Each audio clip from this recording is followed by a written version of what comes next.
At 83 years old, Cora Willard discovered that her own son had copied her signature onto a legal document that would have sent her to a nursing home and handed her house to a stranger. She discovered it not because someone warned her, not because a lawyer caught it, but because the cursive W on the third page curved too tight at the bottom, a half-millimeter narrower than the way she had written that letter for 71 years. That is the kind of detail that saves a woman's life in a small town in Nevada where nobody is watching. But this story does not begin with a signature. This story begins with a key. If you have ever kept something locked in a drawer for so long that you forgot why you were keeping it, this story is going to feel like yours. Stay with me. Subscribe to this channel now, because what Cora Willard found at the end of a 40-year-old key is something you are going to want to hear all the way through. At 5:35 in the morning on August 12th, Cora Willard lit the red candle on the small memorial shelf in the kitchen before the first cup of coffee. The shelf held three things: a black and white photograph of her brother Emmett, taken in 1985 when he was 48 years old, and already coughing into a rag he kept folded in his back pocket. A plain wooden cross that their mother had carved from a fence post the year the well went dry, and the red glass candle, bought every Wednesday from Opal Scott's general store on Main Street for $4.60. Cora struck the match with her right hand. She brought the flame to the wick. She waited until the wick caught and held, and then she said three words in a voice so low that no one standing in the next room would have heard them. "I'm still here, brother." That was all. 40 years of the same words in the same voice at the same hour. Since 1986, when Emmett Jessup died of silicosis at 49 in the county hospital in Elko, Cora had lit that candle every morning before dawn. She had said those three words, and she had gone on with her day without ceremony, without prayer, without explanation to anyone who might have asked, though no one ever did. Eureka, Nevada sits at 6,400 feet in the high desert of the Great Basin, a town of 500, and some people, depending on the season, built on silver money that ran out before the century turned. The streets are wide and dry. The buildings are brick and wood frame, most of them older than anyone still living. The sagebrush starts at the edge of town and runs north to the hills without stopping, gray-green in summer, gray-brown in winter, gray always. The pinyon pines come next, short and wind-bent, growing in the draws where the runoff collects. In August, the air smells like hot rock and dust, and the faint medicinal bite of sage. And by late afternoon, the light turns the color of old brass, and everything it touches looks like it has been here longer than it has. Cora Willard had been here all her life. Born in the same house on Prospect Street where she still lived, the daughter of a miner, the sister of a miner, the wife of a miner.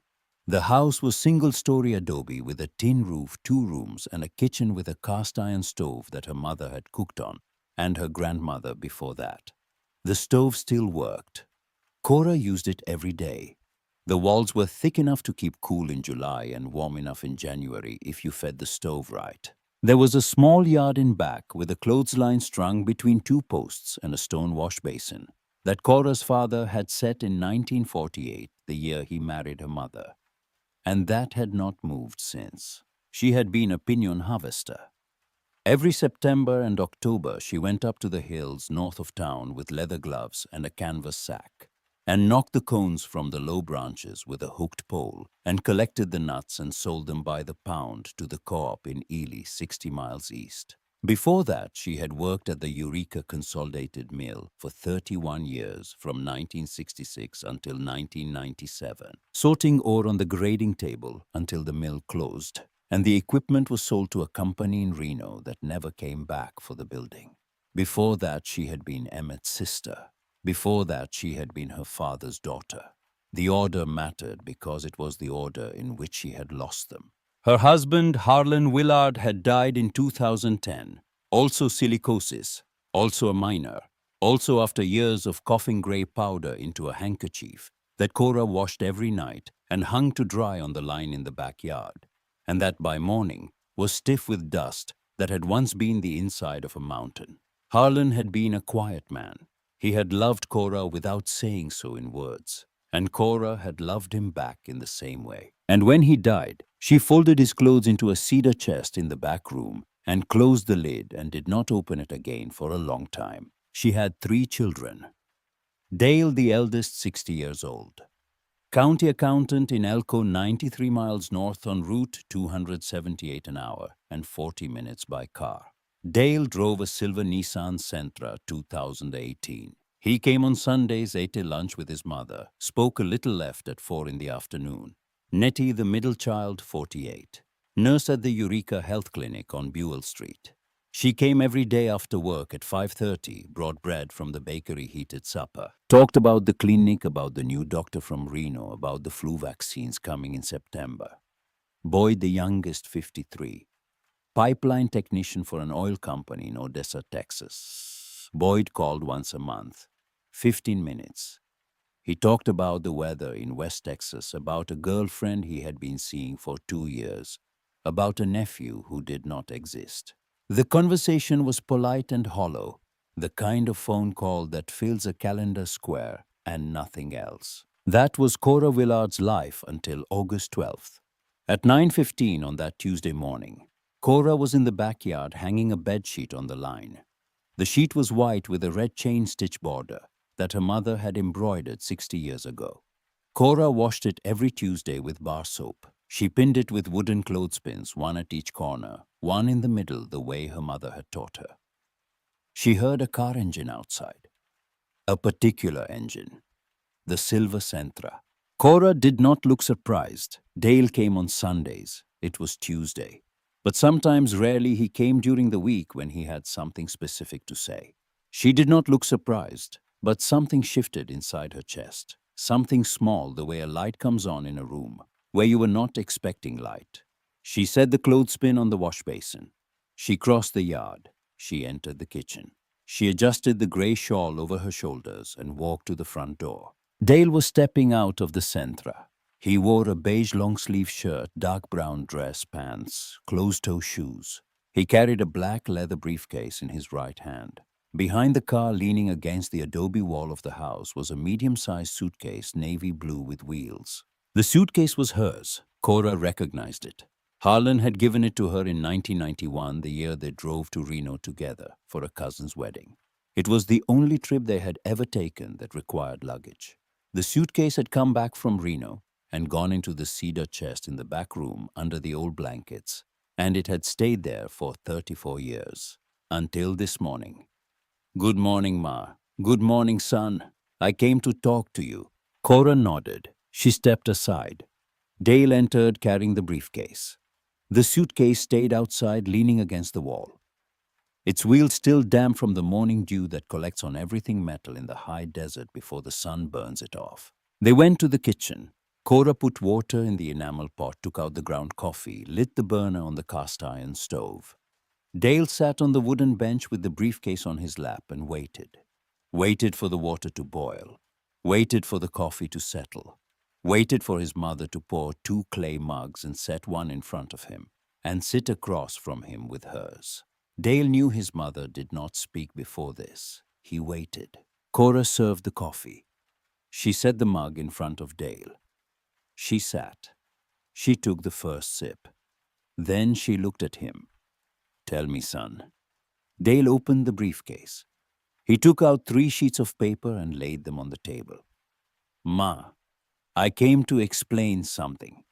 I'm asking you to hear me out before you say anything." Cora nodded. "The house can't sustain itself anymore. I know you think it can, but it can't. I've been going over the numbers. Dad's survivor benefit from the mining pension comes to $840 a month. Your Social Security comes to $1410. Your supplemental from the county senior program comes to $320. That's $2570 a month. The house needs roof work. The property tax went up in June. The stovepipe needs replacing before winter. And at your age, Ma, you shouldn't be leaving alone." Cora took another sip. "Nettie is here. Nettie doesn't live with you. Nettie comes at 5:30 and leaves at 8. Nettie has her own house. She has Renato. She has her 2 boys. Nettie can't take care of you the way you need to be taken care of. I don't need to be taken care of. Yes, you do. Silence. Cora looked at the mug. Then she looked at the 3 sheets of paper on the table. What are those papers? Dale straightened in the bench.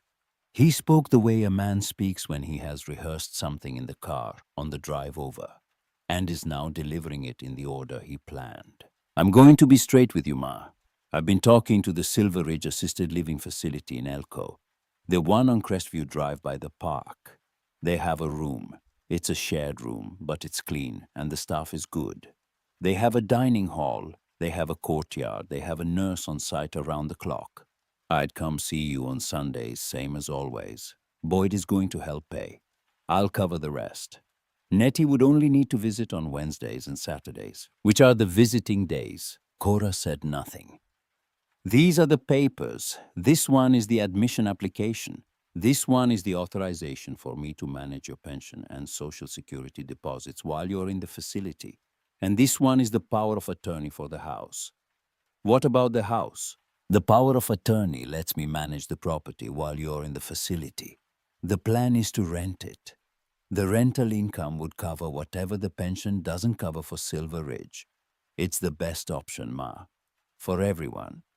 Cora finished her coffee. She set the mug on the table. The clay made a small sound against the wood, the kind of sound that in a quiet kitchen at 9:30 in the morning is louder than it should be. You want to rent the house for now? Yes, down the road if you settle in at the facility and you're comfortable, we could think about selling.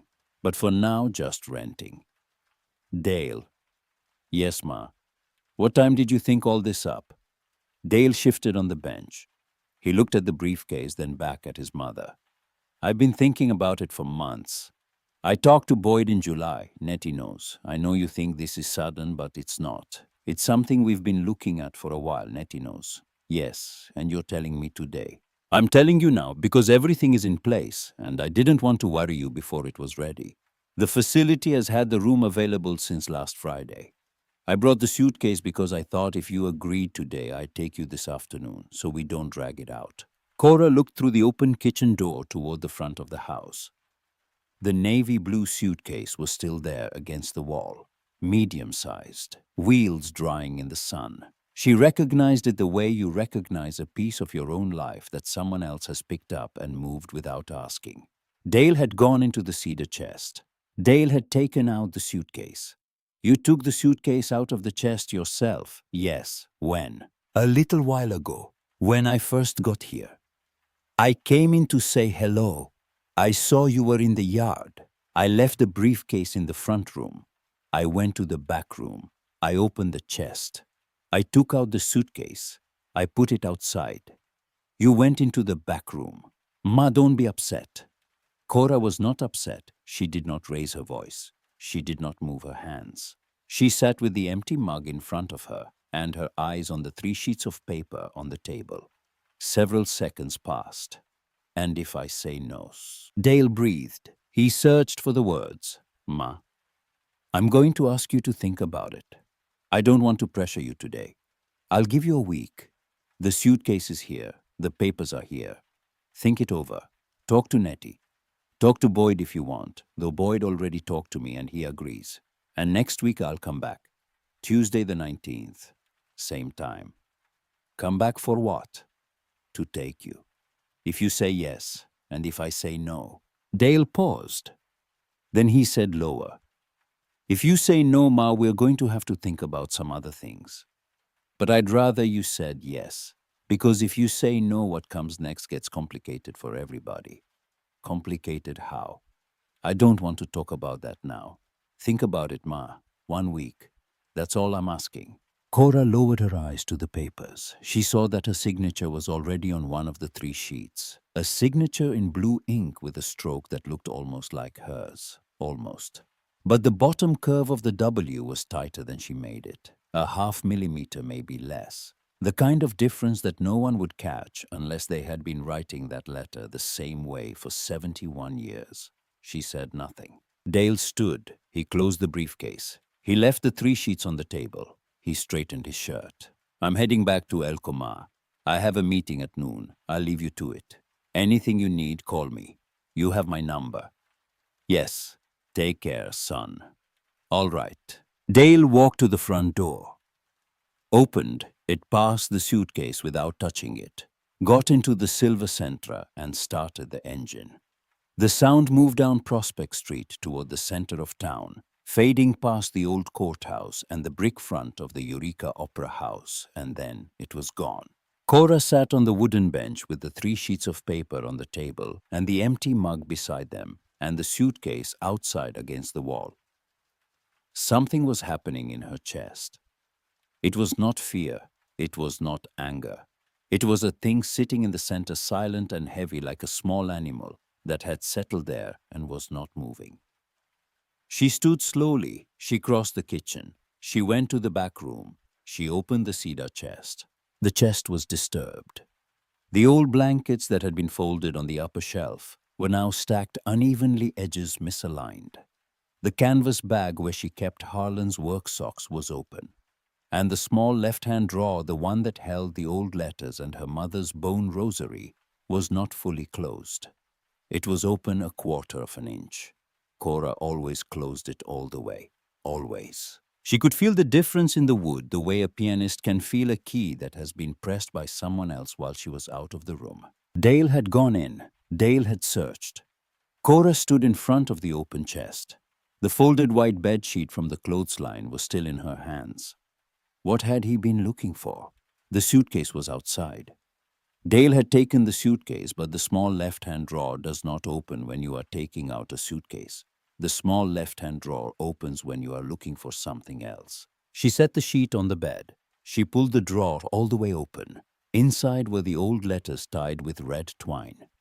The bone rosary, a silver thimble, a prayer card with the image of the Virgin, and at the bottom beneath everything, a small tin box the size of a woman's palm, rusted at the edges, the kind of box that once held tobacco or shoe polish or nothing important. The box was there. It had not been taken, but it had been moved.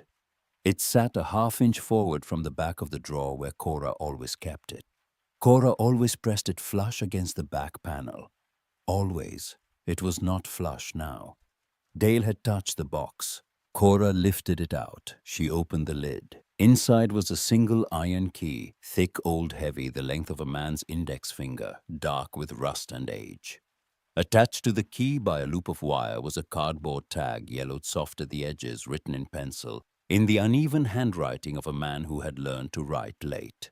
The tag read 2 words on the first line, Cora's Keep, and below, almost erased but still legible, 2 more words in the same hand, my sister. Cora closed her fist around the key. The iron was cold against her palm. She held it. Then she opened her hand and looked at it. The cardboard tag was bent at one corner, folded up, and then folded back the way a tag bends when someone lifts it to read what is underneath. Dale had read the tag. Cora put the key back in the box. She closed the box. She put the box back in the drawer. She closed the drawer. She closed the chest. She walked back to the kitchen and sat on the wooden bench. The 3 sheets of paper were still on the table. Cora's Keep was the name Emmett had given his small mine when he opened it in 1976. He had named it after her, after his sister. Because Emmett used to say that Cora had been his keep when they were children, and their father drank. The mine sat on the north slope of Prospect Hill, 6 miles northeast of town by the old dirt road. A small opening in the rock, a main gallery roughly 150 feet deep. A thin vein of silver that Emmett had worked alone with a mute assistant named Gideon Blaylock until silicosis killed him in '86. After Emmett died, no one had gone back inside. Gideon Blaylock had moved to Winnemucca and died there in '89. Emmett's widow, Rowena, had taken their 2 daughters to Reno and never returned to Eureka. The mine had stayed closed. The desert had grown over the trail. Cora had the key because Emmett had given it to her the day before he died in the hospital in Elko. He had said one sentence, "Sister, keep this for me." That was all. And she had kept it for 40 years in a tin box at the bottom of a drawer in a cedar chest, without entering, without opening, without going back to Prospect Hill until today. Cora took the key out of the box again. She turned it over. The cardboard tag had the two words in pencil on the first line, Cora's Keep, and below the two words that she had not read closely in 40 years, because she had not needed to. My sister. 40 years with that written there waiting. Cora set the key on the table. She closed her eyes. And then she heard something in the center of her chest that she had not heard in a very long time. It was not a voice. It was a way of thinking that she had forgotten she possessed a way that belonged to Emmett, that he had taught her when they were children living in the one-room house on Mill Street, and their father drank, and Emmett would whisper to her under the wool blanket in the dark. "Sister, when things get bad, you go to the hill. Nobody follows you to the hill. Up there, it's just rock and shade and water from the small cistern. Nobody hits you up there." He had told her that when she was 8 and he was 11.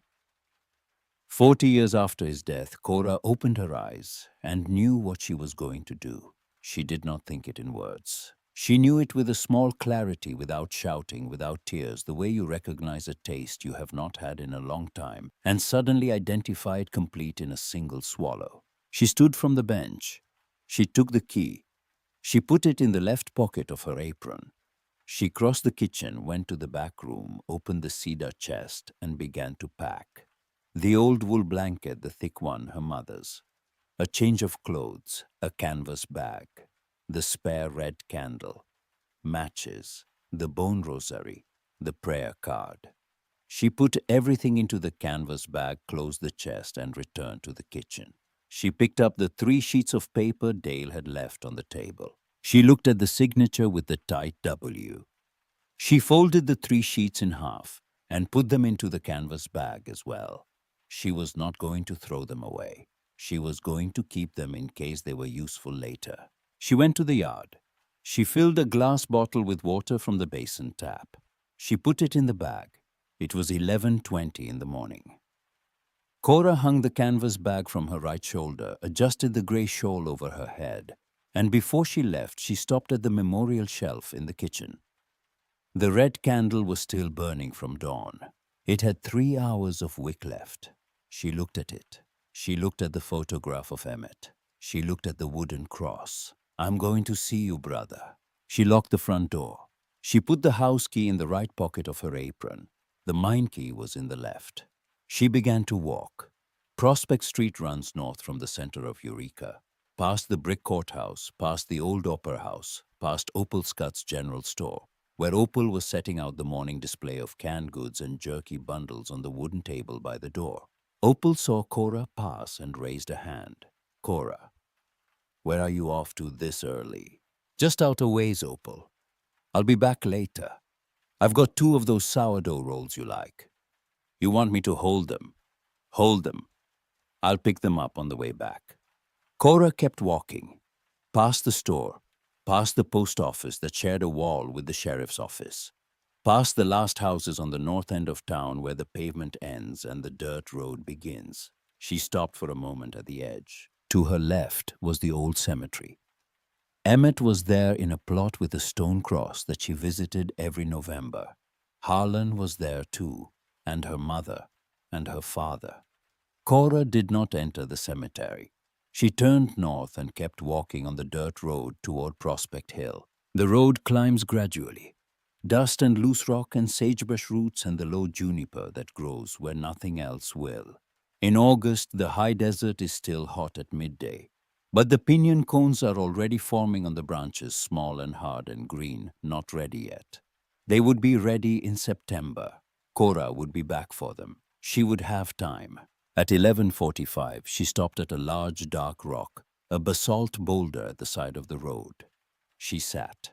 She drank from the glass bottle. She ate half a cold biscuit she had wrapped in the apron that morning, dry and dense, the way she liked it. She looked at the horizon. Prospect Hill was there to the northeast, gray-blue under the noon sun. The mine opening was not visible from this distance, but she knew where it was, halfway up the southeast face, marked by 2 old pinyon pines that leaned toward each other like 2 men sharing a secret. Cora stood. She kept walking. At 1:20 in the afternoon, she reached the base of the hill and began to climb on a trail that was almost invisible. The trail had been cut by Emmett and Gideon Blaylock in 1975.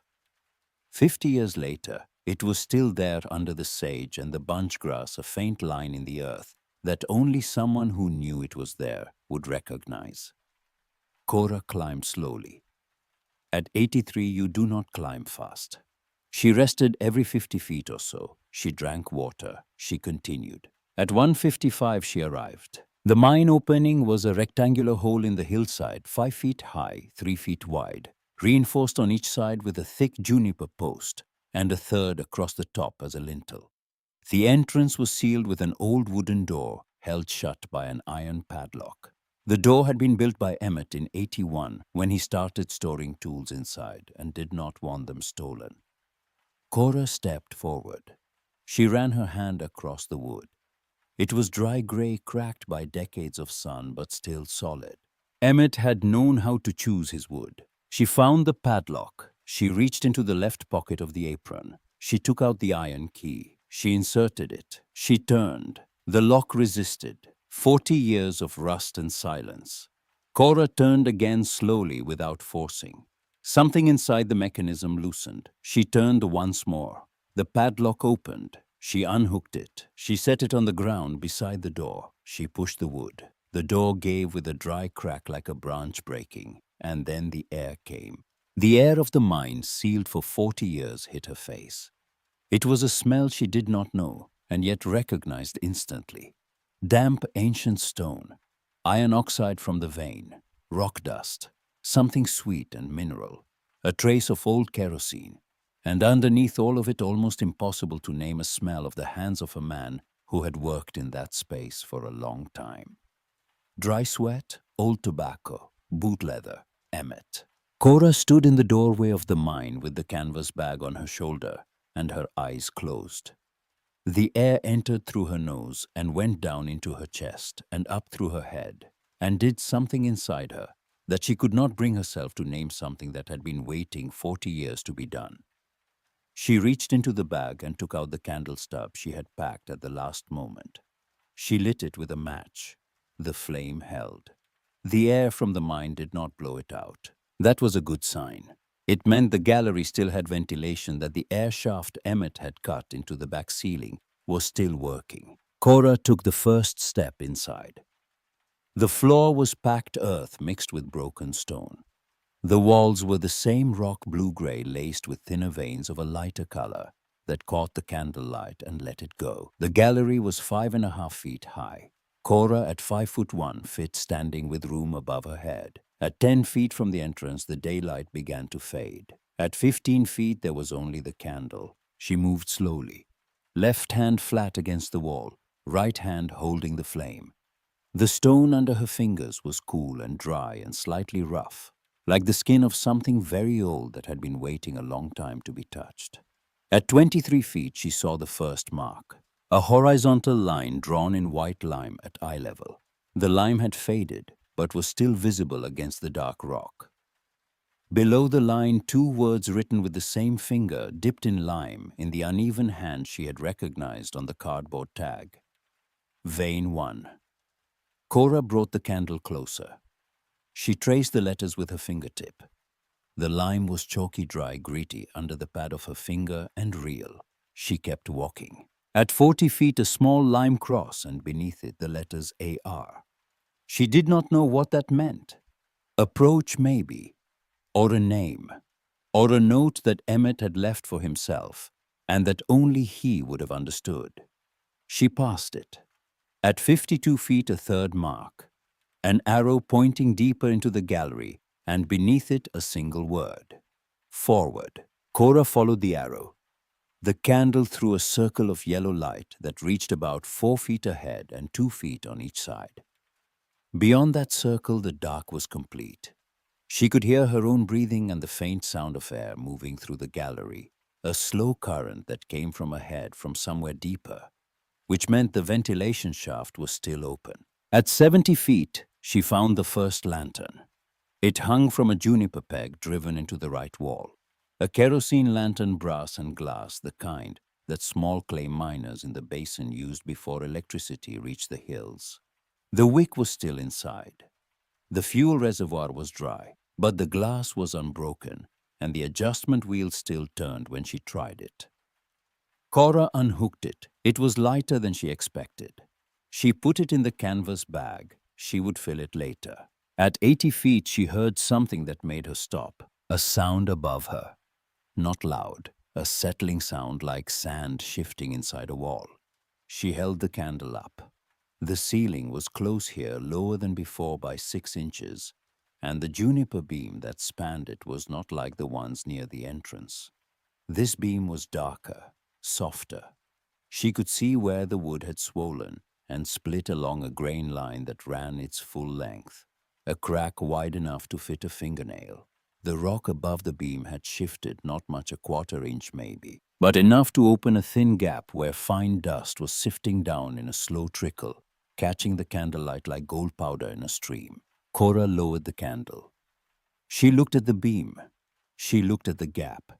She looked at the floor beneath it, where a small pile of rock dust and pebbles had accumulated over years, decades, and she understood. This section was not stable. The timber had held for 50 years, but it was losing. The rock above it wanted to come down, and eventually it would. Not today, maybe. Not this week, but eventually. She had a choice. Go back. Or go forward through 17 feet of weakened ceiling to whatever lay beyond. Cora stood still for 10 seconds. The candle flame bent slightly toward the deeper gallery, pulled by the air current from the ventilation shaft. The mine was breathing. The mine had been breathing for 40 years without anyone inside it. And it was still breathing now, and she was standing in its throat. She thought of the wooden bench in the kitchen, and the 3 sheets of paper on the table, and the curve of the W that was not hers. She thought of the suitcase against the wall. She thought of the room in Elko she had never seen shared with a woman she did not know. And then she stopped thinking about those things and thought about nothing at all and took the first step forward. She moved close to the left wall where the rock was solid and the ceiling showed no crack.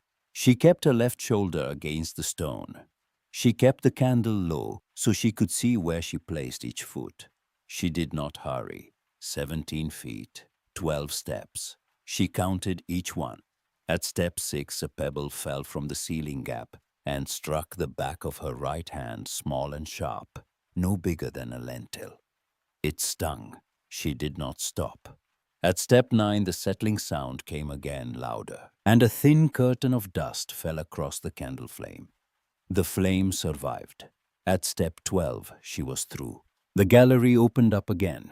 The ceiling rose. The timbers here were solid, thick, dry sound. Cora let out a breath she had not known she was holding. Her right hand had a small red mark where the pebble had hit. She wiped it on the apron and kept walking. At 90 feet, the gallery curved gently to the right. At 105 feet, it widened into a space roughly 8 feet across the widest point in the entire mine.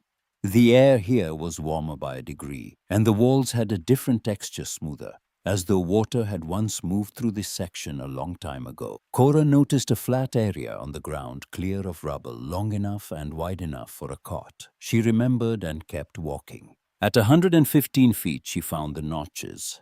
7 of them cut with a chisel directly into the stone at shoulder height on the right wall. Each notch was accompanied by a number carved beside it. 1, 2, 3, 4, 5, 6, 7. Cora counted them. She counted them again. She ran her finger across each one. The stone was smooth where the chisel had worked smooth as the inside of a cup. 7 notches, 7 veins. Each one a thin line of silver that Emmett had marked for himself, a record carved into the body of the hill, so he would know where to return the next day with his bar and his drill. Cora stared at the notches for a long time. The candle lit one half of her face. The other half was in shadow. Something passed through her that was not grief and not anger and not joy. It was as though the walls of the mine had moved closer by an inch. as though Emmett's hand, dead for 40 years, was still here in the stone under the lime, under the chisel marks, waiting for someone to come and look. She had come late, but she had come. "I'm still here, brother." The candle trembled. Then it steadied. At 154 feet at the very end of the gallery, where the rock face closed into a solid wall of blue-gray stone that Emmett had not been able to penetrate because the vein had run out, there was a ledge, a natural shelf in the rock 4 feet above the floor. On the ledge, Cora saw in the yellow light of the candle a small box. A tin box the size of a shoebox, but lower, with the lid closed, painted on the outside in a faded cobalt blue. No lock, just closed. Cora reached the ledge. She set the canvas bag on the ground. She adjusted the shawl. She took the box with both hands slowly and lifted it down. It had weight, not much, 5 or 6 pounds. She wiped the dust from the lid with the sleeve of her apron. Under the dust, a paper label glued with dried paste, written in pencil in Emmett's hand. "For Cora, when it reaches you." She lowered the box to the ground. She knelt beside it.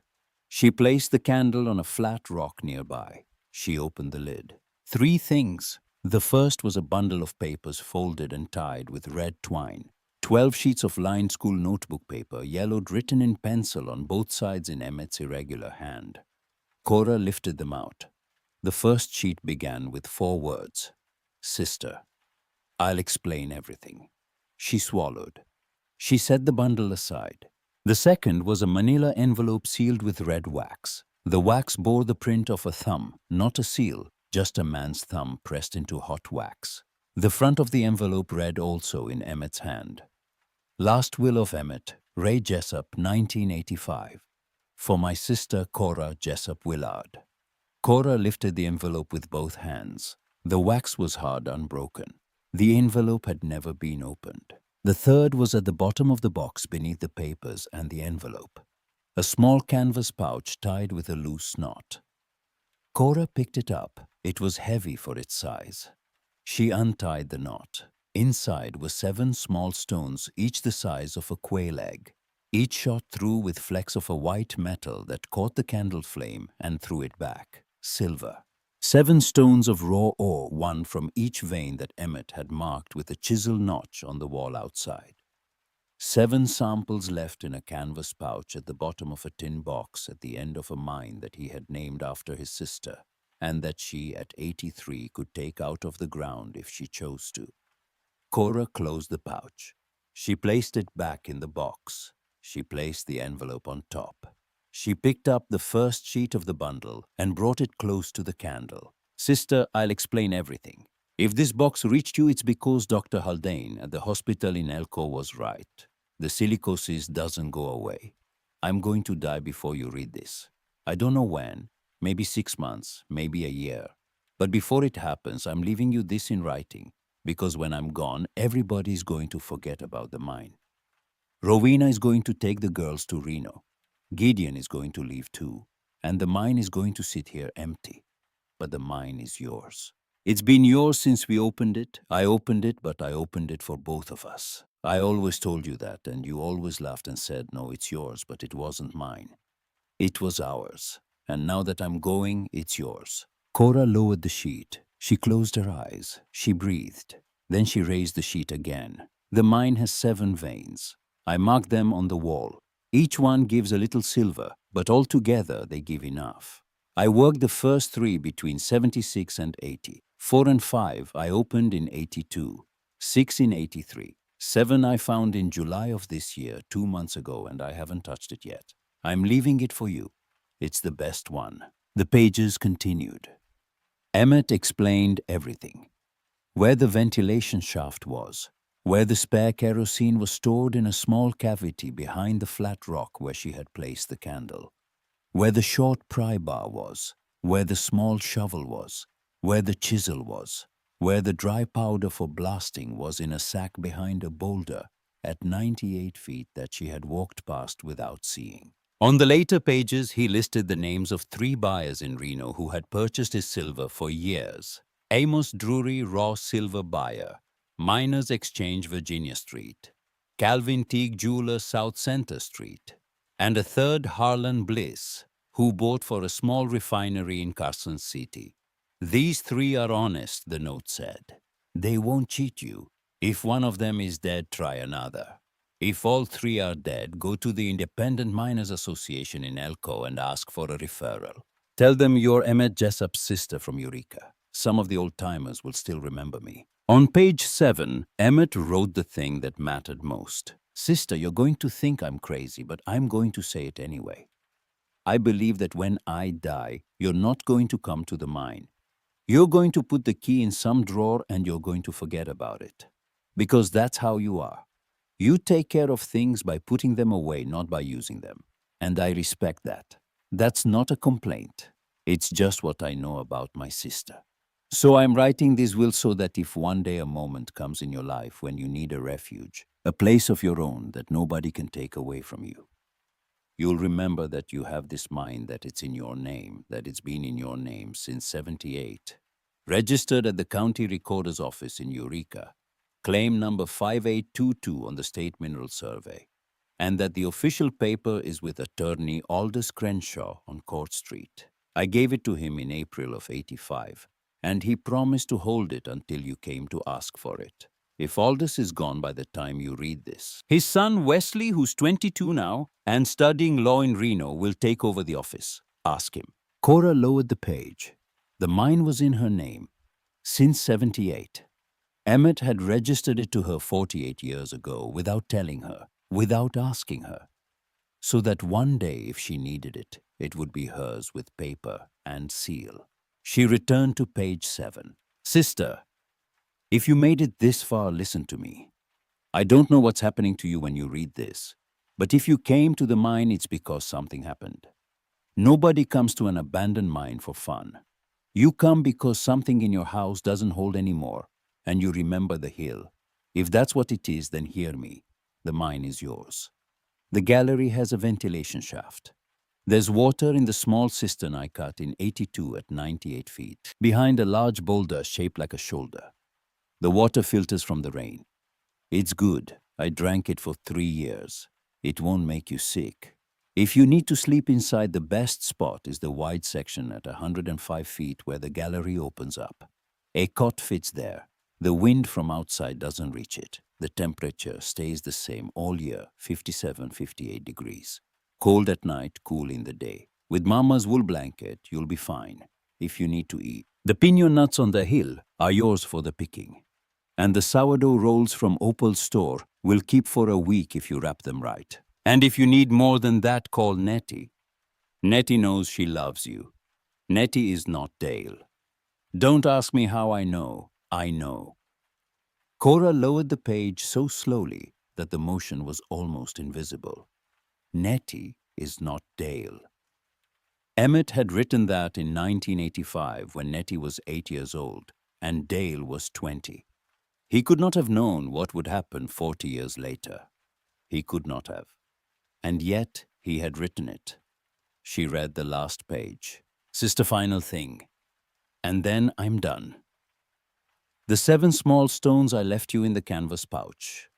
Those are yours too.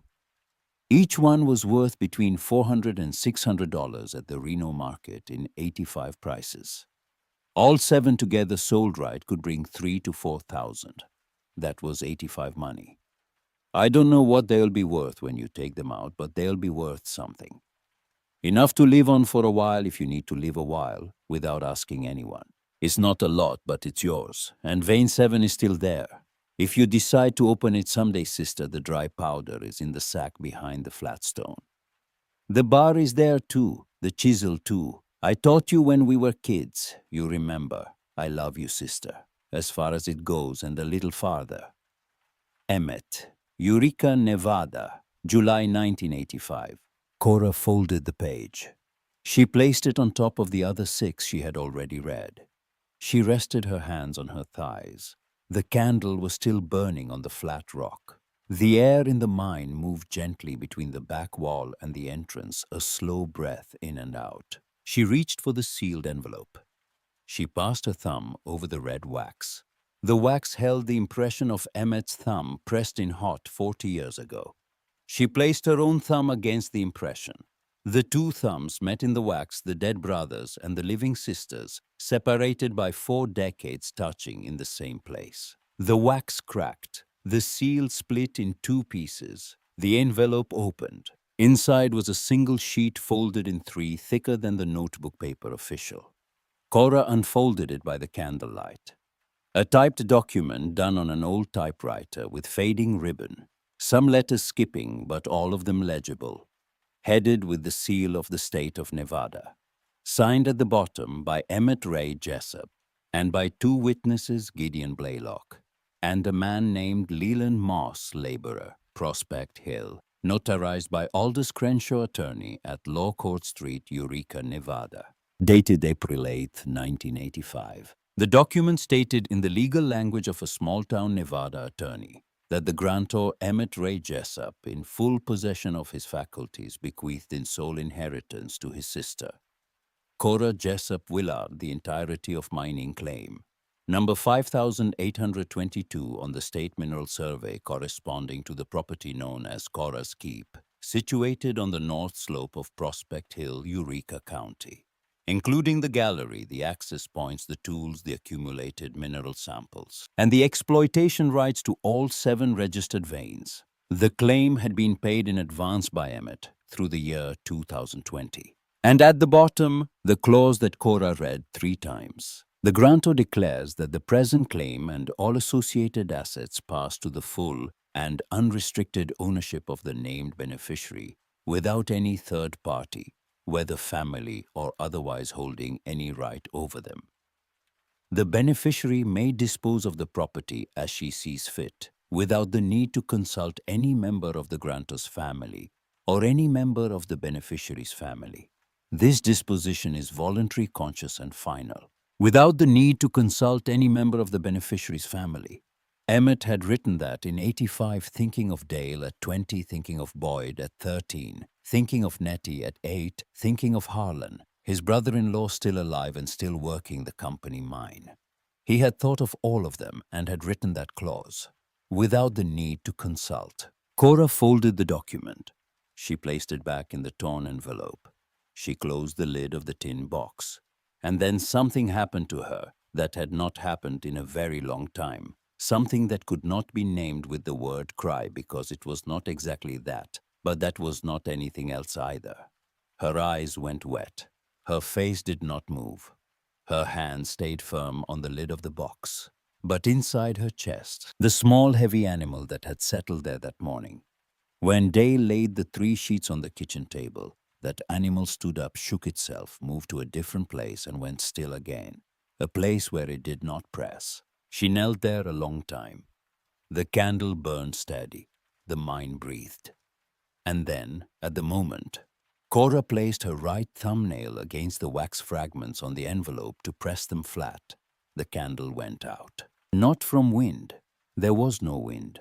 It went out without visible cause. The gallery went dark. Cora stayed still in the absolute blackness at the end of 154 feet of rock, with the envelope in her lap and the tin box under her hands, and the dark pressing in from every direction. 10 seconds, 20, a minute. She did not know how long. Time in a mine with no light does not measure. She lowered her hand to the canvas bag on the ground beside her. Her fingers found the spare candle, found the matches. She struck one. The flame caught on the first try. She lit the new candle. The gallery returned. Everything was where she had left it. The box, the envelope, the 7 pages, the canvas pouch with the stones. The old candle lay on its side on the flat rock, the wick still smoking. It had not burned down. It still had a half-inch of wax. It had gone out before its time. Cora looked at it. She did not speak. She nodded once slowly. Then she packed everything into the canvas bag. The tin box with the will and the pages and the stones. The kerosene lantern from the peg. The old candle stub. She stood. Her knees cracked. She had been kneeling a long time. She braced herself against the wall with her left hand. The rock was cold and sure. She walked back. 154 feet to the entrance. She counted. At 105, she passed the wide section where a cot would fit. At 80 feet, she reached the damaged timber. She looked up. The crack was still there. The dust was still sifting. She crossed it the same way she had crossed it before, left shoulder to the wall, 12 steps, no stopping. At 70 feet, the solid timbers resumed. At 52 feet, the arrow that said forward now behind her. At 40 feet, the small lime cross. At 23 feet, vein 1. And then the daylight faint at first, then stronger yellow with dust and heat and sky. Cora stepped out of the mine at 4:15 in the afternoon. The sun was dropping toward the western ridge. The light hit her face and closed her eyes for a moment. She opened them. The hill spread below her with its sagebrush and pinon, and the long view south toward town where the brick buildings caught the late sun and turned the color of rust. She blew out the candle. She closed the wooden door. She locked the padlock with the iron key. She put the key in the left pocket of the apron. She started down. At 5:30, she reached the bottom of the hill. At 6:15, she passed the dark basalt boulder. At 7:10, she entered town on the north end past the cemetery without stopping. At 7:40, she reached Opal's store. Opal was closing up, bringing the wooden table inside. Cora, I thought you weren't coming. I almost gave those rolls to the Hadley boy. I'm here, Opal. Opal put 2 sourdough rolls in a paper bag. She did not charge her. Cora noticed and opened her mouth to object. Opal held up a hand. You look like you walked to the state line and back. Take the rolls, eat something. You can pay me tomorrow. Cora took the bag. She looked at Opal across the counter. Opal looked back. Between old women in a small town, a look can carry the weight of a sentence that neither of them needs to say. Good night, Opal. Good night, Cora. Whatever you went to find up there, I hope it was still where you left it. Cora did not answer that. She walked home. The navy suitcase was still against the front wall wheels, dry now. The dew long since burned off by the desert sun. She passed it. She unlocked the door. She entered. She closed the door behind her. The kitchen was as she had left it.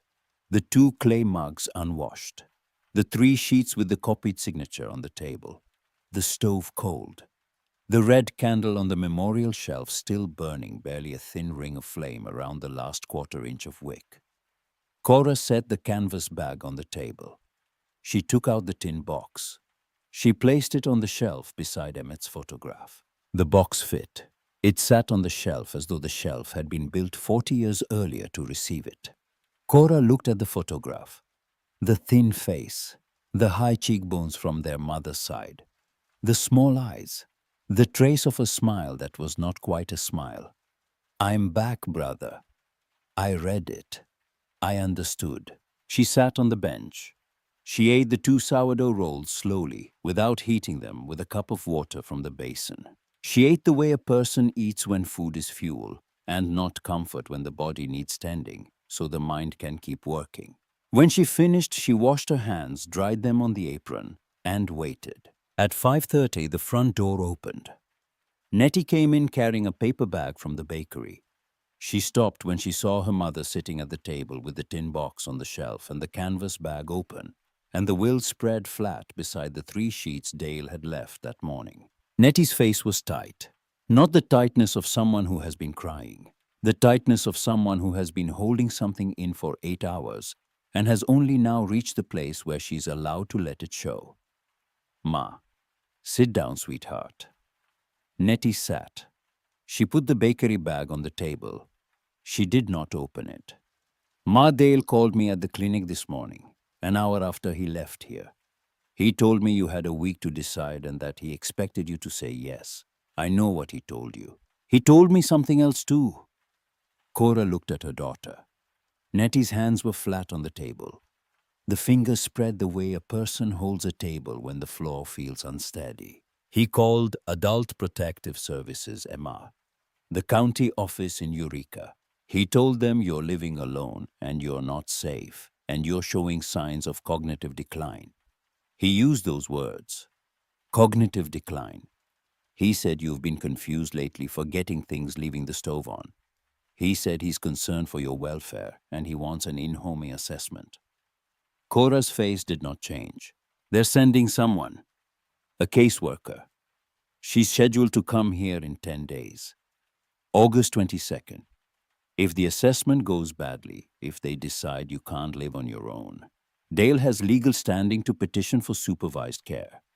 That means Silver Ridge. That means he doesn't need your signature anymore.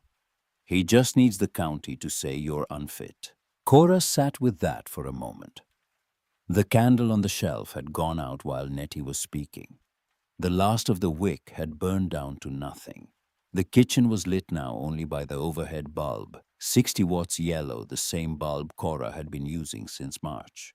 He called them this morning. This morning, Ma. Before he was out of Eureka, probably from the car. So the week he gave me was not a real week. No, Ma. The week was for you to say yes on your own so he wouldn't have to use the county. Cora nodded. She placed both hands flat on the table, mirroring her daughter without knowing it. 2 pairs of hands on the same wood. 1 pair creased and spotted with age. 1 pair still smooth enough to draw blood when pricked by a hypodermic at the clinic. Sweetheart, I'm going to show you something. Cora opened the tin box. She took out the 12 sheets of notebook paper. She took out the torn manila envelope with the cracked red wax. She took out the canvas pouch with the 7 stones. She laid them on the table between the clay mugs and Dale's 3 sheets, and she told Nettie everything. The key in the drawer, the walk to the hill, the mine entrance, the lime markings on the walls, the chisel notches, the damaged timber at 80 feet that she had crossed on her own, the ledge at the end, the box, the will, the 7 stones, the clause that said without the need to consult any member of the beneficiary's family, and page 7. She read page 7 aloud. When she reached the line that said, Nettie is not Dale, she stopped. Nettie was sitting across from her, with both hands pressed flat against the table, and her jaw set and her eyes fixed on the yellowed paper in her mother's hands. He wrote that in 85, sweetheart. You were 8 years old. Nettie did not speak for a long time. Then she said very quietly, Uncle Emmett used to carry me on his shoulders to the park on Sundays. He bought me ice cream at the counter in the old drugstore. He told me that when I grew up, he was going to give me a piece of silver so I could make myself a ring. Cora looked at her daughter. One of the 7 stones is yours, sweetheart. Nettie closed her eyes. She breathed once hard. She opened them. Ma, we have 10 days. I know. The caseworker is going to come here, and she's going to look at this house, and she's going to talk to you, and she's going to write a report. And if Dale has already told her what he told her, she's going to walk in here expecting to find a confused old woman who can't take care of herself. I know. So what are we going to do? Cora reached across the table. She placed her hand on top of Nettie's hand. She held it there. Tomorrow morning, I am going to Wesley Crenshaw's office on Court Street. His father kept Emmett's will for 31 years. Wesley has kept it for 9. The mine is registered in my name. The claim is legal. The document is notarized. And the 3 sheets your brother left on this table have a signature on them that I did not write. Tomorrow, I am going to file a sworn declaration that invalidates any document bearing my forged signature. And then I am going to take these 7 stones to a buyer, and I am going to sell them. And I am going to put money in a bank account with my name on it. And when the caseworker comes on the 22nd, she is going to find a woman who owns a house and a mine and a bank account, and a will that says she doesn't need to consult anyone. That is what she is going to find. Nettie held her mother's hand. She did not squeeze it. She held it the way you hold something that you have just realized is stronger than you thought. I'm going with you tomorrow. I was hoping you would. And there's one more thing, Ma. Cora waited. Nettie reached into the pocket of her scrub jacket and pulled out her phone. She opened it. She turned the screen toward Cora. On the screen was a text message from a number Cora did not recognize, forwarded to Nettie by a friend at the county clerk's office. The message read, Dale Willard visited the Eureka town office yesterday afternoon with a representative from a Reno realty firm. They requested a copy of the property tax record for 114 Prospect Street. The clerk provided the public record. The realty representative took photographs of the exterior of the house from the street. Cora read the message. She read it again. She set the phone on the table. He was here yesterday. Yesterday afternoon, Ma, while you were at the store buying coffee. He came and went. He didn't knock. He brought a man in a suit to look at your house. Cora looked at the memorial shelf. The candle had burned out. The photograph of Emmett was in shadow.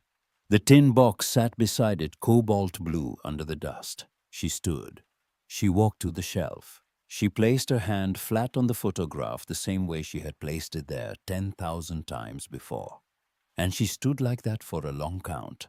And then she took her hand away and turned to Nettie. First thing tomorrow, we change the locks on the front door. Then we go to Wesley Crenshaw. Then we go to Reno. Nettie stood. I'll be here at 7. Yeah. Cora nodded. Nettie picked up the bakery bag. She set it on the counter by the stove. Bread for morning. She walked to the door. She stopped. Ma. Yes, sweetheart. The caseworker. What if she doesn't believe you? Cora looked at her daughter across the length of the kitchen, across the table with the 2 sets of papers and the 7 stones, and the will of a man who had been dead for 40 years, and who had seen all of this coming from a hospital bed in Elko, with a rag in his back pocket and a pencil in his hand. Then we'll show her the mine. Nettie left. The door closed. Cora stood alone in the kitchen. Outside, the desert night was coming down fast the way it does in the basin. No twilight, just day, and then dark. She walked to the front door and turned the deadbolt. She pulled the chain. She tested the knob. It held, but it would not hold against a key that Dale still had from 15 years ago when Harlan gave all 3 children copies. 10 days, a caseworker who had already been told she was confused. A son who had brought a real estate agent to photograph her house. A forged signature on a power of attorney. And in 10 days, if she did not move fast enough, a county report that could take her home and her name and her right to say no. Cora went to the memorial shelf. She placed a new red candle in the glass jar. She lit it. The flame caught and held and threw a circle of light over Emmett's photograph and the tin box and the wooden cross. I'm still here, brother, and I'm not going anywhere. She did not blow the candle out. She left it burning. She walked to the back room, lay down on the bed with her mother's wool blanket pulled to her chin, and closed her eyes. Sleep did not come quickly. But when it came, it was deep and steady and dreamless, the sleep of a woman who has 10 days and a plan and a brother in the rock, who left everything ready. At 7 the next morning, Nettie was at the door with a locksmith from Ely, who had driven 60 miles in the dark because Nettie had called him at 5:30 and offered double the weekend rate. His name was Harmon Pruitt. He was 64 years old, a heavy man with a canvas tool belt and hands that moved faster than they looked. He changed the deadbolt, the knob lock, and the chain mount in 40 minutes. He handed Cora 2 new keys on a brass ring. He did not ask why the locks were being changed. In a town where everyone knew everyone, the absence of a question was its own form of courtesy. Cora paid him in cash. He shook her hand and left. By 8:15, Cora and Nettie were walking up Court Street toward the 2nd floor of the brick building above the Eureka hardware store. The wooden staircase creaked on the 4th step, the way it had creaked when Aldous Crenshaw still practiced there, and the way it would creak long after his son was gone. A young woman opened the office door. Dark hair pulled back, reading glasses on a chain. She looked at Cora, then at the torn manila envelope in Cora's hands with the cracked red wax visible along the seam. Do you have an appointment? No. Tell Mr. Crenshaw that I'm here about a document his father kept for my brother, Emmett Jessup. Tell him the envelope has been opened. The young woman went into the back office. She returned in under a minute and held the door wide. Wesley Crenshaw stood behind his desk. He had his father's height and his mother's quiet eyes behind bifocal lenses. His shirt was pale blue, iron the collar, soft from years of washing. He looked at the envelope in Cora's hands, and something crossed his face that was not surprise but recognition. The look of a man who had been expecting a visitor for a long time and had begun to wonder if she would ever come. Mrs. Willard, Mr. Crenshaw, please sit. Cora sat. Nettie sat beside her. Mrs. Willard, my father kept this document for 31 years. I've kept it for 9. 40 years in total. He told me before he died that a woman would come for it one day. He told me to take good care of her and not to charge her for the first visit.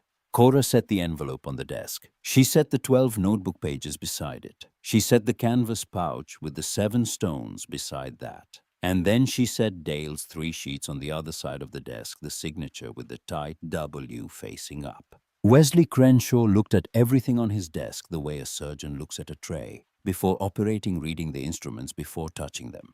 He picked up the will first. He read it through. He set it down. He picked up Dale's power of attorney. He read it. He held it up to the window light and studied the signature. He set it down. The will is valid. The claim is registered. The concession lapsed in 2020, but renewal is straightforward. Filing fees, back registration, and updated survey come to $4,200. That restores the claim to active status under your name through 2035. Cora nodded. As for this, he said, and he placed one finger on Dale's power of attorney. This signature is not yours. No, I can see the inconsistency in the, but my opinion alone isn't enough. I'll need to file a sworn affidavit of non-execution on your behalf, witnessed and notarized, stating that you did not sign this document or authorize anyone to sign it for you. That goes into the county record. It voids any instrument bearing your forged signature, past or future. Your son doesn't get charged, doesn't get arrested, but the tool he built is gone. He can't use it. That's what I want. Wesley opened a desk drawer and took out a legal pad. And the stones. I want to sell them. My brother said they were good silver. I need the money for the filing fees, and I need the rest in my own account. I know a buyer in Reno, Garrett Drury. His grandfather Amos dealt with the old miners in this county for 40 years. He's honest and he pays market rate. I can drive you there Friday if you're willing to make the trip. We leave at 6, we're at his shop by 9. We do the business, we're back by evening. Cora looked at Nettie. Nettie nodded once. We'll both go. Wesley wrote something on the pad. Then he looked up. Mrs. Willard. There's one more thing I want to ask you, and you don't have to answer today. Your daughter mentioned on the phone this morning that your son contacted Adult Protective Services. Is that correct? Yes. The caseworker visit is scheduled for August 22nd. That's 9 days from now. I want you to understand what that means and what it doesn't. An APS assessment is not a court order. The caseworker interviews you, inspects the home, checks your orientation, your ability to manage daily tasks. If she determines you're competent and your living conditions are adequate, the case closes. If she determines otherwise, your son can petition the court for guardianship. And that's where it gets difficult. But we're not there yet. And I intend to make sure we don't get there. I'd like to be present in the home when the caseworker visits, as your attorney, with your permission. You have it. Good. Now let's get the affidavit drafted. They worked for 2 hours. Wesley typed the affidavit on his computer, printed it, read it aloud to Cora, who listened with her hands folded in her lap, and corrected one date that was off by a year. She signed it. Nettie signed as witness. Wesley notarized it with the same brass seal his father had used, the one with the state emblem slightly worn on the left side from 4 decades of pressing into wax and paper. He filed the original in his office safe and gave Cora a certified copy. On Friday, they drove to Reno. Wesley's car was a white pickup truck that had been his father's, a 1997 model with 200,000 miles on the odometer. and a bench seat wide enough for 3. Cora sat by the window. Nettie sat in the middle. The desert scrolled past for 3 hours, flat and immense, the sagebrush silver in the early light, the mountains blue on the horizon. Garrett Drury's shop was in a brick building near the old rail yard. A single room with a steel counter, a jeweler's loop on a chain, and a brass balance scale that his grandfather had bought in 1951. He was 52, lean with the careful hands of a man who weighed things for a living. He examined each stone under the loop. He weighed them on the scale. He made notes in a ledger with a mechanical pencil. The 7 stones averaged 74% pure silver. The 7th, the one from the vein Emmett, had never worked, tested at 81%. Drury offered $11,400 for the lot. Cora accepted. He counted the bills in front of her. She counted them again. She placed them in an envelope that Wesley had brought, and the envelope went into the inside pocket of the gray shawl against her ribs, where she could feel its weight with every breath. On the drive home, Cora asked Wesley to stop at a branch bank in Fallon. She opened a savings account in her name alone. She deposited the money minus $4,200 for the claim renewal. The teller gave her a receipt that showed a balance of $7,200. Cora looked at the number on the slip of paper. She folded it and put it in the same pocket where the envelope had been. They reached Eureka at 6:30 in the evening. Wesley dropped them at the house. Cora thanked him.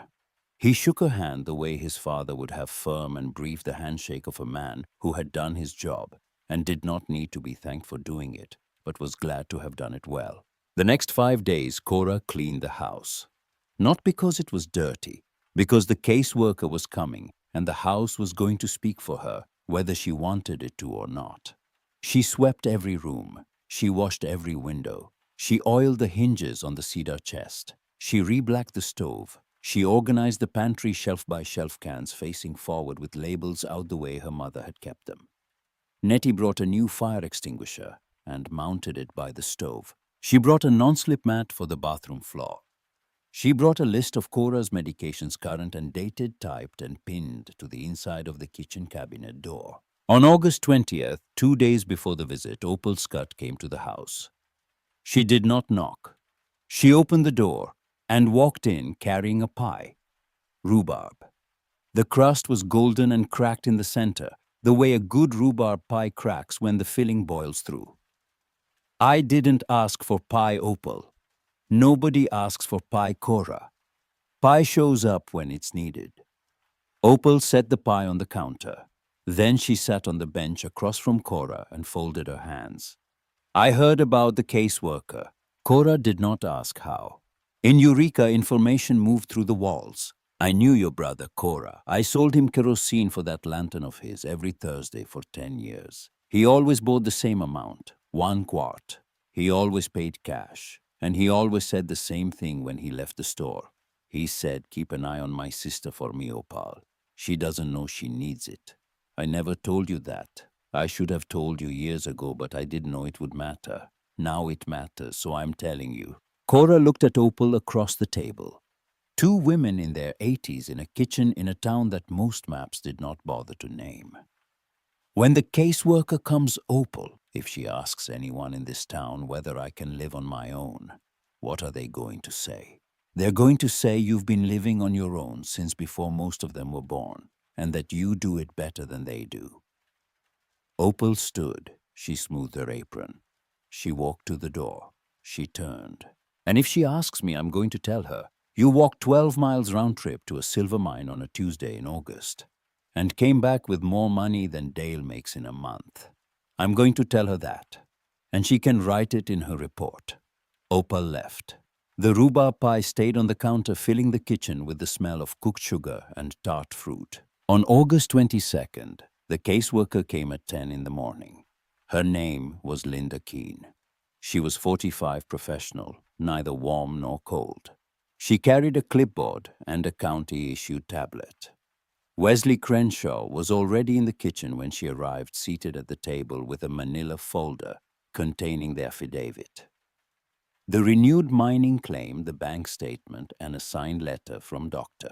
Parrish at the Eureka Health Clinic confirming that Cora Willard had passed a cognitive screening 3 days prior with a score of 28 out of 30, well above the threshold for independent living. The visit lasted an hour and 20 minutes.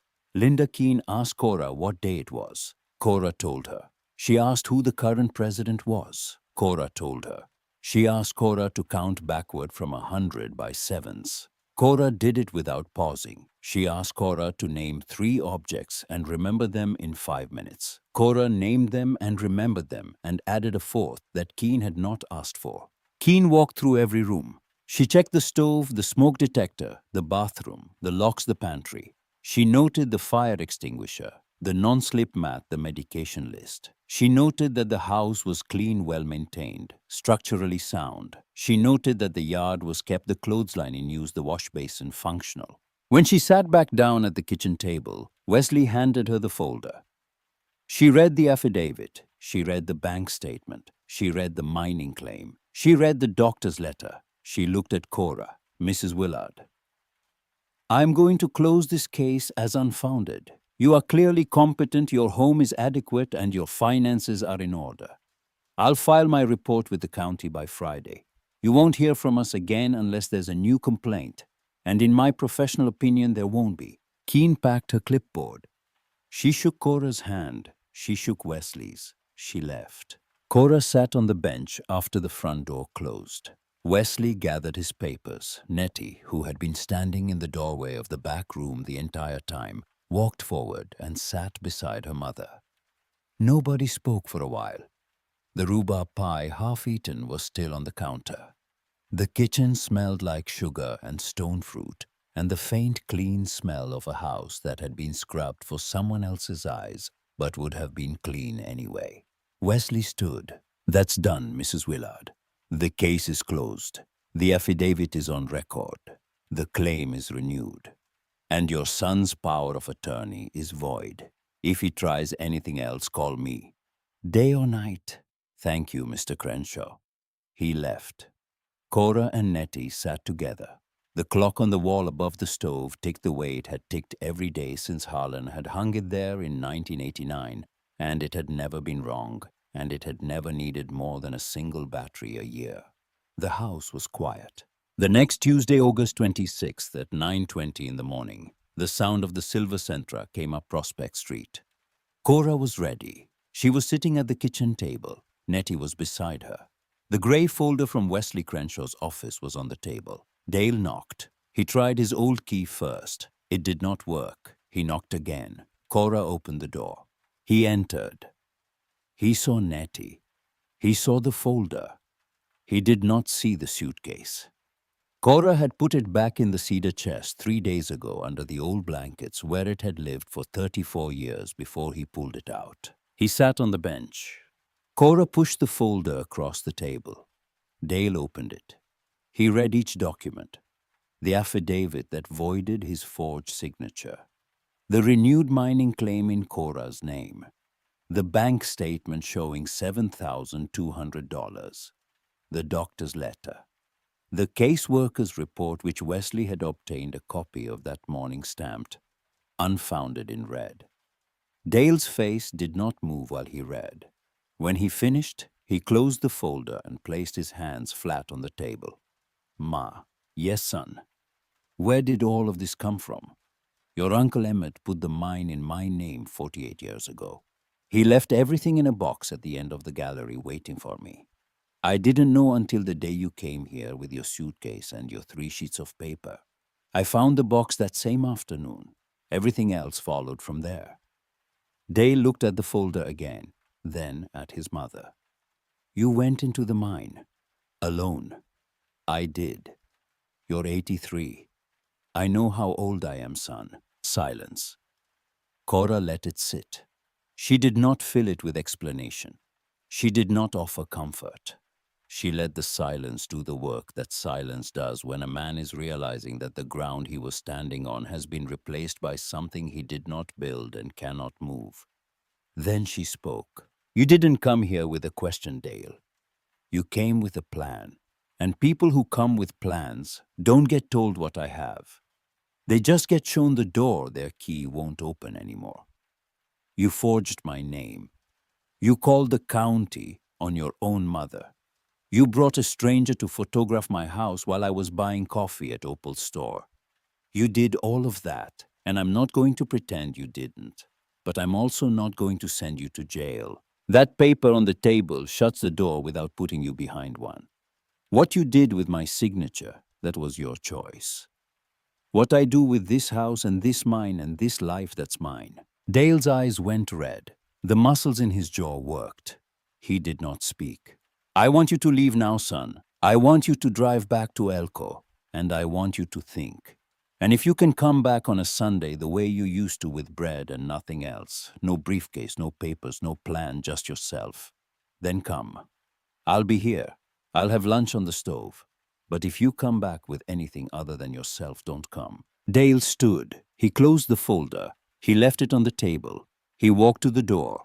He opened it. He stepped outside. He did not look back at the memorial shelf at the photograph of the man who had seen all of this from a hospital bed 40 years ago and had left a tin box in the rock to make sure it turned out this way. The Sentra started. The engine moved down the street. It faded. It was gone. 2 Sundays passed without the sound of that engine. Cora did not ask about it. She did not call Dale. She did not mention his name to Nettie. She cooked lunch on both Sundays and set 2 plates and ate with Nettie and washed the dishes and went to bed. On the 3rd Sunday at 1:30 in the afternoon, the engine came. Dale walked in wearing a denim shirt, no briefcase, no pressed slacks. He carried a paper bag. Inside was bread from the bakery on Main Street, sourdough rolls, Cora's kind. He set the bag on the table. He sat on the bench in his usual place. Cora poured 3 mugs of coffee. She served 3 bowls of stew. They ate. They talked about small things. The weather turning, the pinon harvest coming on, Nettie's boy learning to read. Nobody mentioned the mine. Nobody mentioned the folder. Nobody mentioned the 3 weeks of silence. Before he left, Dale stopped at the memorial shelf. He looked at Emmett's photograph. He looked at the cobalt tin box beside it. He stood there a long time. Ma, yes, son. Can I go to the mine with you someday? Cora looked at him. She looked at the photograph of her brother. She looked at the tin box.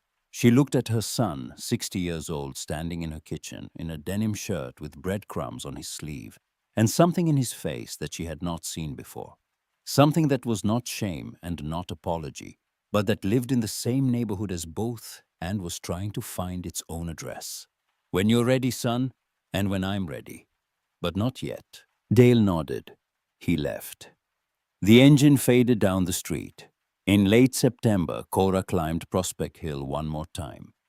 Not to enter the mine, to harvest pinon nuts. The cones were ripe heavy, splitting open on the branches. She knocked them down with the hooked pole, collected the nuts in a canvas sack the way she had done every autumn for 60 years. She filled the sack, she tied it, she slung it over her shoulder. On the way down, she stopped at the mine entrance. The wooden door was solid. The new padlock she had bought in Ely glinted in the afternoon light. She placed her right hand flat against the wood the way she placed it every morning against the photograph on the shelf. And she stood like that for a long moment. The sun was going down behind the western ridge. The sagebrush was silver. The pinon pines threw long shadows across the slope. The air smelled like warm stone and the faint sweetness of split pine cones, and somewhere far below the bread smell from the bakery in town, carrying up on the evening thermals. The way it did every day at closing time, when they opened the ovens to cool. She reached into the left pocket of the apron. The iron key was there. It was always there now. Not in a box, not in a drawer, not at the bottom of a chest under old blankets. In a pocket where a key belongs when the person carrying it knows what it opens and is no longer afraid to use it. I'm still here, brother. The words went into the wood of the door and into the rock of the hill and into the air of the high desert where they joined the 1,000 other things that had been said on this slope by miners and sisters and sons and daughters and women who had been told where to go and had chosen instead to stay. Cora took her hand off the door. She adjusted the sack on her shoulder. She turned south toward town and started walking. The light was gold on the buildings below. Gold on the brick courthouse, gold on the roof of Opal's store, gold on the tin roof of the house on Prospect Street, where a red candle was already burning in the window, lit by Nettie an hour ago, steady and small, and visible from a long way off. There are things a person keeps for 40 years without knowing why. A key in a tin box, a word on a cardboard tag, a promise made by a dying brother in a hospital room that smelled like iodine and dust. You keep them because someone you loved said, "Keep this for me," and the word keep is a large word that you understand as store. And so you store it, and storing it for 40 years feels like enough. Because for women who grew up watching their brothers die at 49 with stone dust in their lungs, storing has always seemed like the only possible form of keeping. Until one morning, a son arrives with a suitcase and a plan, and the key in the drawer remembers that it is a key. And the woman who stored it remembers that she is a woman, and the brother who left it inside a blue tin box at the end of a mine, he named after her, remembers too that one day his sister would understand what he always knew. That keeping is not storing. Keeping is using what someone left you, so that you stay where you choose, not where someone else decides to put you. If you stayed with me this far, thank you. These stories take time because the lives of older women in small towns take time. There is no courtroom scene. There is no headline. There is a key in a pocket, a walk uphill, a box on a ledge, and a decision made quietly on an afternoon in August. If this story reminded you of someone, a mother, an aunt, a neighbor, a woman, you know who is being told where she should go, send her this. Sometimes another person's story gives someone permission to remember her own. And leave me a word down below. Tell me about something small you've been keeping for years without knowing why. A key, a letter, a box. A name you haven't said out loud in a long time. One person. The one who feels like she needs to be spoken to. I'll answer with a word meant for her. Hit the heart down there so this reaches more women who need to hear it. And subscribe if you haven't already, because the next story is waiting, and you're going to want to be here when it starts.